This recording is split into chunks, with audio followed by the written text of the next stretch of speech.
நலாஸ் நாட்டு சர்க்கரை நலமுடன் வாழ நலாஸ் இந்தியாவிலேயே நாட்டு சர்க்கரைக்கு ISI முத்திரை மற்றும் அக்மார்க் அங்கீகாரம் பெற்ற ஒரே நிறுவனம். தொடர்புக்கு 9047045000. பெரம்பலூர் மாவட்டம் வேப்பந்தட்டை என்கிற இடத்தில் நீண்ட நாட்களுக்கு பிறகு வருடங்களுக்கு பிறகு கோயில் தேரோட்டம் நடத்த திட்டமிடுகிறார்கள். அந்த கிராமத்தை சார்ந்த ஆதி திராவிடர்கள் போய் ஆண்டுதோறும் தேர் அந்த தெருவோடு நின்று விடுகிறது, எங்க தெருவுக்கு வரவில்லை, எங்கள் தெருவுக்கு வர வேண்டும் என்று சொல்லுகிறார்கள். காவல்துறை அதிகாரிகளும் வருவாய்த்துறை அதிகாரிகளும் கூடி பேசுகிறார்கள்.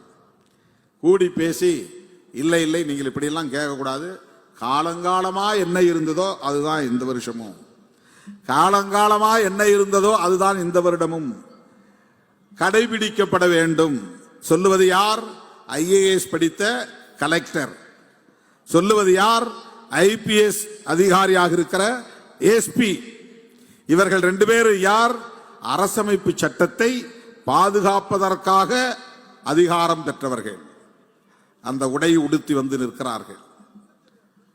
ஆனால் அவர்கள் சொல்லுகிறார்கள், காலங்காலமா என்ன நடைமுறையில் இருந்ததோ அதன்படி போங்க, கான்ஸ்டிடியூஷன் அது பத்தி எங்களுக்கு கவலை இல்லை, அரசமைப்பு சட்டத்திலே சொல்லப்பட்டிருக்கிற உரிமை எங்களுக்கு கவலை இல்லை. உடனே அந்த ஊர் ஆதி திராவிடர் நேராக கோர்ட்டுக்கு போறான், நீதிமன்றத்திற்கு. நீதிபதி விசாரிக்கிறார். சில நேரங்களில் நல்ல நீதிபதிகள் இருக்கிறார்கள், அங்கொன்றும் இங்கொன்றுமாக. உச்ச நீதிமன்றத்திலும் இருக்கிறார்கள், உயர் நீதிமன்றத்திலும் இருக்கிறார்கள். இப்ப மதுரையில் ஒரு நீதிபதி வாஞ்சிநாதன் ஒரு வழக்கறிஞரை கூப்பிட்டு மிரட்டி இருக்கிறார். எனக்கு எதிராக நீ புகார் கொடுக்குறியா, இது கண்டெம்ட் ஆஃப் கோர்ட் அப்படின்னு. வாஞ்சிநாதன் யாருன்னா அவர் ஒரு அட்வொகேட். அவர் உச்ச நீதிமன்றத்தின் தலைமை நீதிபதிக்கு கடிதம் எழுதுறார். இந்த ஊர்ல ஒருத்தர் RSS காரர் பெரிய பட்டை போட்டுக்கிட்டு நீதிபதியா உட்கார்ந்துருக்கிறாரு, அவர் சாதி பார்த்து தீர்ப்பு வழங்குறாரு. ஒரு நீதிபதி அப்படி நடக்கலாமா? சாதி மதம் பார்த்து தீர்ப்பு எழுதலாமா? கடைசி புகலிடம் நீதிமன்றம் தானே. இல்லாதவர்கள் இயலாதவர்கள் அங்கேதானே மண்டியிடுகிறார்கள். அந்த மக்களுக்கு அநீதி இழைக்கலாமா? ஒரு நீதிபதி அரசமைப்பு சட்டத்தை பாதுகாக்க வேண்டியவர், பாதிக்கப்படுகிறவர்களுக்கு நீதி வழங்க வேண்டியவர். சாதி பார்த்து, சனாதனம் பார்த்து, வேதம் பார்த்து நீதி தருகிறார், தீர்ப்பு தருகிறார் என்று புகார் எழுதிவிட்டார்.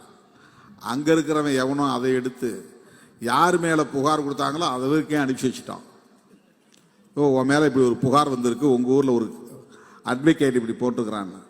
உடனே அவரை படிச்சு பார்த்துட்டு வாஞ்சிநாதனை கூப்பிட்டு, உனக்கு எவ்வளவு அழுத்தம் இருந்தா என் மேலே நீ புகார் கொடுப்பியா? இது கண்டெம்ட் ஆஃப் கோர்ட், அதாவது நீதிமன்ற அவமதிப்பு, உன் மேல கேஸ் போடுறேன். இப்படியும் சில நீதிபதிகள் இருக்கிறார்கள்.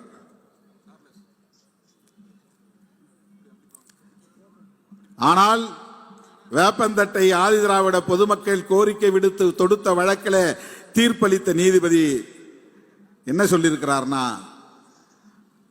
அவங்களும் இந்து தானே, அவன் தெரு எல்லா தெருவிலையும் தேர் போயிட்டு வரணும் தீர்ப்பு போட்டார். எங்கெங்கெல்லாம் தேர் போக முடியுமோ அங்கெல்லாம் சக்கரம் போகுதோ அங்கெல்லாம் தேர் கொண்டு போகணும். இந்த தெருவோட தான் நாங்க வருஷா வருஷம் இருப்போம்னா அதெல்லாம் அந்த காலம், இப்ப முடியாது. எல்லா தெருவிலையும் ஆதி திராவிடர்கள் குடியிருக்கிற எல்லா தெருக்களிலும் தேர் போகணும்னு தீர்ப்பு கொடுத்துட்டார். இப்படியும் சில நீதிபதிகள் இருக்கிறார்கள்.